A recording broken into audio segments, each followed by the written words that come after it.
Welcome back to Eternal health.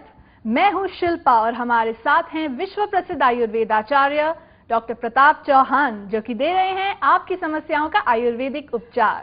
तो जल्द से जल्द हमें कॉल कीजिए ऑन 0129 4088 152। डॉक्टर साहब, welcome back after the break. और चर्चा को आगे बढ़ाने से पहले जान लेते हैं हमारे अगले कॉलर की समस्या क्या है। जी बिल्कुल। हेलो। हेलो, नमस्कार जी, वेलकम टू इटर्नल हेल्थ। आपका शुभ नाम? गुलबीर चावला। हाँ जी, कहाँ से बोल रही हैं आप? मैं दिल्ली से बोल रही हूँ। बताइए प्लीज, आपकी समस्या क्या है? डॉक्टर साहब सुन रहे हैं। डॉक्टर साहब, मेरे जोड़ों का दर्द बहुत ज्यादा है जी। हड्डियों में स्वेलिंग रहती है। अच्छा। घुटनों में भी बहुत स्वेलिंग है और दर्द होता है। अच्छा, आपकी उम्र कितनी है अभी? आपकी एज? उम्र मेरी 56। 56। और कब से हो रही है प्रॉब्लम आपको ये जोड़ों की? ये 3-4 साल हो गए डॉक्टर साहब। तो अभी कुछ पेन किलर वगैरह लेते हैं आप दर्द के लिए? हाँ जी, पेन किलर भी लेती हूँ। मैंने आपके वहाँ से दवाई भी मंगाई है। कितने दिन से दवाई चल रही है आपकी? मेरे 2 महीने ली है मैंने दवाई। अच्छा, देखिए 2 महीने में हो सकता है शायद आपको भी फर्क ना भी पड़ा हो, क्योंकि ये जो रोग है ऑस्टियोआर्थराइटिस, संधिवात इसको आयुर्वेद में बोलते हैं। और कई बारी जो है 4-1 महीना तो इसमें कम से कम लगता है कुछ इम्प्रूवमेंट देखने में। 3-4 महीने के बाद ही फर्क पड़ता है। लेकिन इसके साथ साथ दवाई तो आप ले रहे हैं, मैं आपको कुछ थोड़ा सा और निर्देश करना चाहूंगा, उस पर भी थोड़ा ध्यान दीजिए आप। एक तो जो है रेगुलर उसमें मसाज करिए आप जोड़ों के अंदर, क्या पूरी बॉडी में मसाज करिए। हमारे यहाँ से एक पेन काम ऑयल भी मिल जाएगा आपको। आप तो दिल्ली में रहते हैं, दिल्ली में हमारी क्लिनिक्स भी हैं। और दूसरा जो है, अपने भोजन में बादी वाली चीजें आप बिल्कुल नहीं खाएंगे। उड़द की दाल, राजमा, छोले, गोभी, भिंडी या ठंडी चीजें, बहुत ज्यादा जो है फ्रिज की कोई रखी हुई चीजें बिल्कुल एकदम से बंद कर दीजिए। एक भी टुकड़ा आपके अंदर नहीं जाना चाहिए बादी वाला, कोई भी। ठीक है। और डॉक्टर, मेरी हड्डियों हाथ भी बहुत सुन होते हैं। नहीं, वो मैं वही वात का रोग है ना, ये वात का रोग है, इसलिए आपको बादी वाली वायु वाली चीजें सारी बंद करा रहे हैं। साथ में आप जो है दवाई तो आप ले ही रहे हैं, उसके साथ साथ एक चीज और करिए कि मेथी और सौंठ का आप जो है पाउडर लेके उसमें थोड़ा सा मेथी और सौंठ का पाउडर ले लीजिए। हाँ जी। और उसमें थोड़ा सा जो है आप आटा भून करके मिला लें और थोड़ा गुड़ मिला करके कुछ लड्डू बना लीजिए उसके। अच्छा। तो ये आप गरम गरम दूध के साथ भी ले सकते हैं या थोड़ा सा पानी के साथ, या ऐसे ही उसको खा लें सुबह शाम, तो इससे भी आपको काफी रिलीफ मिलेगा। और एक चीज आपको मैं और बताना चाहूंगा कि आप दिल्ली में ही रहते हैं, बहुत नजदीक हैं, दिल्ली में हमारी क्लिनिक्स भी हैं, पंचकर्म भी। मैं मेहरौली में रहती हूँ। हाँ, तो सब जगह हमारी जो क्लिनिक्स हैं उनमें पंचकर्म होता है। पंचकर्म के लिए आप जरूर जो है आप आ सकते हैं, फरीदाबाद भी आ सकते हैं, लाजपत नगर की क्लिनिक में आ सकते हैं, तो वो जरूर कराइए। आप जो है कम से कम 15 दिन पंचकर्म कराइए, तो आपको काफी लाभ मिलेगा उससे। ठीक है जी? ठीक है जी। ठीक है जी। उम्मीद है आपको आपकी समस्या का समाधान मिल गया होगा। हमारे कार्यक्रम में फोन करने के लिए बहुत बहुत धन्यवाद। नमस्कार। नमस्कार। तो डॉक्टर साहब, हम अपनी चर्चा को आगे बढ़ाते हैं जी। और आपने बताया कि जो एज रिलेटेड ब्रेन के डिसऑर्डर्स होते हैं वो कौन कौन से होते हैं, लेकिन हमेशा आप यही कहते हैं कि आपका जो लक्ष्य है वो बीमारी को जड़ से निकालना है, लाइक प्रिवेंट करना है। तो ऐसी बीमारियों को क्या प्रिवेंट किया जा सकता है? देखिए, आयुर्वेद में इसका जो है एक अलग से विशेष एक ब्रांच है। मैंने कई बार बताया कि जो हमारी ब्रांच ऑफ रिजुविनेशन है जी, तो उसका पर्पज ये है कि जो हमारी आयु से संबंधित जो रोग हैं, चाहे वो फिजिकल हों, चाहे वो मेंटल हों, माइंड से रिलेटेड हों या मस्तिष्क से रिलेटेड हों, तो उनको हम कैसे जो है अपने ब्रेन को जमा रखें। मतलब यहाँ पर हम फिजिकल ब्रेन की बात कर रहे हैं। जो हमारे ब्रेन में जो विकार आ रहे हैं, उनमें जो सूख रही हैं, हमारी नसें जो सूख रही हैं, या केमिकल चेंज जो आ रहा है, उसको कैसे हम जो है लंबे समय तक जो है, दीर्घायु तक जो है अपना उसको स्वस्थ रखें, ताकि मेमोरी हमारी खराब ना हो और प्रॉब्लम ना हो। तो उसके लिए एक मेद्य रसायन आयुर्वेद में लिखे गए। जी, ये मेद्य रसायन क्या है जानेंगे इस फोन कॉल के बाद। हेलो। हाँ, नमस्कार जी, वेलकम टू इटर्नल हेल्थ। आपका शुभ नाम? घसिया रामचंद्रा, छत्तीसगढ़ से। हाँ जी, प्लीज बताइए क्या समस्या है आपकी? डॉक्टर साहब सुन रहे हैं। मुझे पेट की टीबी है सर, लगभग 20-22 साल हो गया। अच्छा। तो इलाज एलोपैथिक चल रहा था, बीच बीच में दवाई मुझे बंद करनी पड़ी, इसलिए मेरी बीमारी जो है उस दवाई से पूरी समाप्त नहीं हो पा रही। अच्छा। तो इसलिए मैं आपके जो फॉरवर्ड का प्रोग्राम देख के मैं प्रभावित हुआ हूँ और मुझे विश्वास है कि आयुर्वेद में इसका इलाज अवश्य होगा। देखिए जरूर आपको मैं बताता हूँ, जरा गौर से सुनिए। आपको पेट की टीबी और बहुत पुरानी आप बता रहे हैं 20-22 साल से आपको तकलीफ है, तो अब तक जो है मैं समझ सकता हूँ कि काफी नुकसान आपके पेट के अंदर, आंतों के अंदर हो चुका है। तो हमें दो काम यहाँ पर करने हैं। सबसे पहले तो जो है आपकी जो आंतों की जो शक्ति है उसको हमें बरकरार रखना है, ताकि आपका जो एब्जॉर्प्शन भोजन का ठीक से हो सके, वो मल को बाहर पुश करने में आराम से काम कर सके। नहीं तो आपको कमजोरी बहुत आती चली जाएगी और फिर चिकित्सा करना मुश्किल हो जाएगा। तो उसके लिए आप एक तो अभी आज से एक चीज शुरू करिए कि बेल जो होता है, बेलगिरी जो होती है, उसका चूर्ण ले लीजिए बेलगिरी का, और बराबर मात्रा में आंवले का चूर्ण उसमें मिला करके वो आपको सेवन करना है, 1-1 चम्मच सुबह शाम। ये तो अभी आज से शुरू कर दीजिए आप।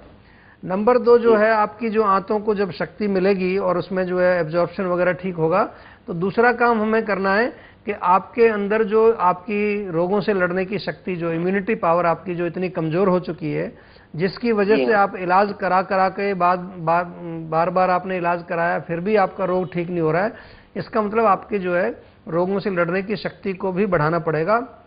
और उसके लिए कुछ स्पेशल रसायन हमारे यहाँ होते हैं। जैसे एक चीज तो आप अभी भी शुरू कर सकते हैं, च्यवनप्राश। च्यवनप्राश जो है, यहाँ से 5वें महीने की दवाई ले रहा हूँ सर, इलाज चालू है आपके यहाँ से? इलाज के अलावा मैं बात कर रहा हूँ। इलाज तो आप कर रहे हैं, अच्छी बात है, लेकिन मैं आपको समझा रहा हूँ कि इलाज में क्या क्या चीजों को आपको ध्यान में रखना है। तो पहली चीज मैंने बताई आंतों की शक्ति, दूसरी आपको बता रहा हूँ इम्यूनिटी पावर। पहली के लिए भी आपको नुस्खा बताया, दूसरी के लिए च्यवनप्राश में बता रहा हूँ। जो इलाज आपका चल रहा है उसको तो आप चलाते रहिए, उसको रोकना नहीं है, लेकिन साथ में ये चीजें आपकी समझ में अगर नहीं आएंगी तो आप केवल दवाई खाते रहेंगे और रोग ऐसा का ऐसा वहीं बना रहेगा। रोग को निकालने के लिए बहुत आवश्यक होता है कि आप अपने रोग को समझें पहले कि मुझे ये बीमारी बार बार क्यों हो रही है, जब मैं इलाज करा रहा हूं फिर भी क्यों हो रही है बार बार। तो वही मैं समझाने की कोशिश कर रहा हूं, और ये चीजें आप जरूर करिए और हमारे संपर्क में बने रहिए ताकि हम आपके रोग को बिल्कुल जड़ से ठीक कर सकें। ठीक है? ठीक है जी, हमारे कार्यक्रम में फोन करने के लिए आपका बहुत बहुत धन्यवाद। Good bye. Thank you. तो डॉक्टर साहब, हम अपनी चर्चा को आगे बढ़ाते हैं और रीजुविनेशन के बारे में आप बता रहे थे। आपको मैं बता रहा था कि मेद्य रसायन होते हैं काफी, जैसे कि ब्राह्मी है। ब्राह्मी एक बहुत अच्छा एक मस्तिष्क के लिए रसायन है, मस्तिष्क में काफी शक्ति, और ब्राह्मी से कई जो है आगे औषधियां हम बनाते हैं जी। इसी प्रकार से जो है दूसरी जो इसमें एक मैं बताना चाहूंगा कि अपने मन की, ये तो हमने फिजिकल लेवल की, बहुत सारे रसायन हैं उसमें, बहुत सारी चिकित्साएं हैं। शिरोधारा जैसे करते हैं पंचकर्म में, शिरोधारा से भी जो है हमारा मस्तिष्क जो है तरोताजा रहता है। अच्छा। नस से एक चिकित्सा करते हैं, नाक में जो है घी डालते हैं या तेल डालते हैं। तो नाक को कहते हैं कि नाक हमारे मस्तिष्क का दरवाजा है, तो यहीं से हमें अगर मस्तिष्क में कुछ पहुंचाना है तो यहीं से पहुंचाते हैं।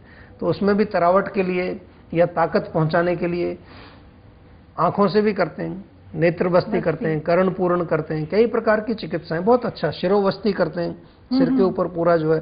तो ये पूरा जो ये एरिया है मस्तिष्क वाला, इसका मेनली किस तरह से हमें इसको ताजा रखना है, इसको तर रखना है। तर शब्द जो है स्निग्ध जिसको बोलते हैं, लुब्रिकेटेड रखना है। ब्रेन जितना लुब्रिकेटेड रहेगा, सूखेगा नहीं, उतना उसमें बीमारी कोई नहीं आएगी।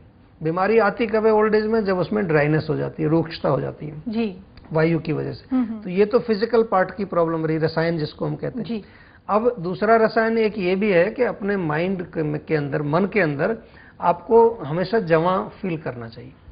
इसमें कुछ पैसा भी नहीं लगता है, कोई टैक्स भी नहीं देना है किसी को जी। आपको फील करना है कि आई एम यंग, अभी भी मैं जवान हूं, और उसको दिल को जो है अपने जवां रखना है। तो उससे भी बहुत फर्क पड़ता है। ये केवल सोचने की बात नहीं है, जब आप ऐसा फील करते हैं तो आपके शारीरिक जो जितने केमिकल्स हैं, हार्मोन्स हैं, जितने आपके बॉडी के जो तत्व हैं, वो भी जवान बने रहते हैं। जवान का मतलब वो अपना सही मात्रा में जो है वो बने रहते हैं, वो सूखते नहीं है।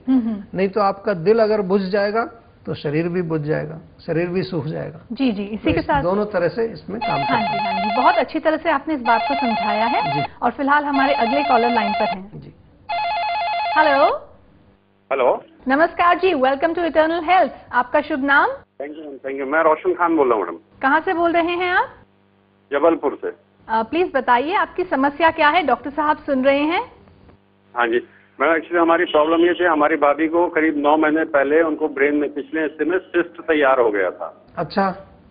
उसके बाद फिर हमने आपके यहाँ पर रजिस्ट्रेशन कराया था और उसमें हमने डॉक्टर कौशल चौहान के थ्रू ट्रीटमेंट चालू हुआ था जी।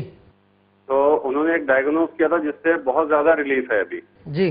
बस उनको एक छोटी सी प्रॉब्लम हो गई है कि उनको हाथ में झुंझुनी चढ़ने लगी है। अच्छा।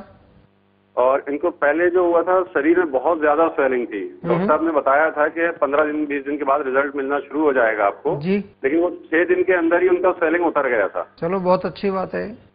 और उसके बाद उनको अभी बाकी चीजों में आराम है, थोड़ा जबान लड़खड़ाती है और अपना ये हाथ में झुंझुनी चढ़ने लगी है। उनकी उम्र कितनी है? लगभग 43-44 के आसपास। अच्छा, देखिए क्योंकि ब्रेन में सिस्ट आपने बताया और आप जैसा बता रहे हैं कि हमारी दवाई से काफी रिलीफ आपको सब चीजों में आ रहा है, तो अभी एक तो आपको दवाई बंद नहीं करनी है क्योंकि जो ब्रेन के सिस्ट होते हैं या इस तरह की जो प्रॉब्लम होती है उस सूक्ष्म लेवल पर जो हम जाके सफाई कर रहे होते हैं उसमें कई बार लंबा टाइम लग जाता है और ये रोग भी आपका जरूर खत्म होगा। झुंझुनी भी जो आपको जो सुन या जो भी हाथों में उनको झुंझुना हो रही है वो भी नष्ट होगी और उनका जो बोलने की जो लड़खड़ाना है जबान का वो भी, ये दोनों ही मस्तिष्क से रिलेटेड प्रॉब्लम है।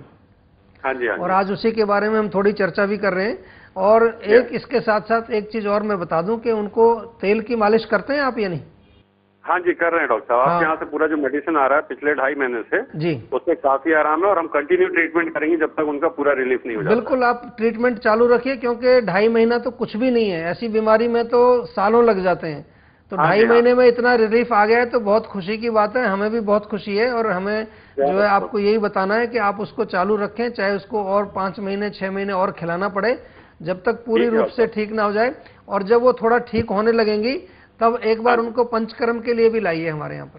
ठीक है जी, हमारे कार्यक्रम में फोन करने के लिए बहुत बहुत धन्यवाद। हम कामना करते हैं कि आपकी माताजी की उम्र बहुत लंबी रहेगी और सेहतमंद रहेगी। Thank you for calling, good bye. तो डॉक्टर साहब फिलहाल वक्त है एक ब्रेक का जी। सो फ्रेंड्स, आप भी हमें कॉल कर सकते हैं on 01294088 152। See you on the other side of this break.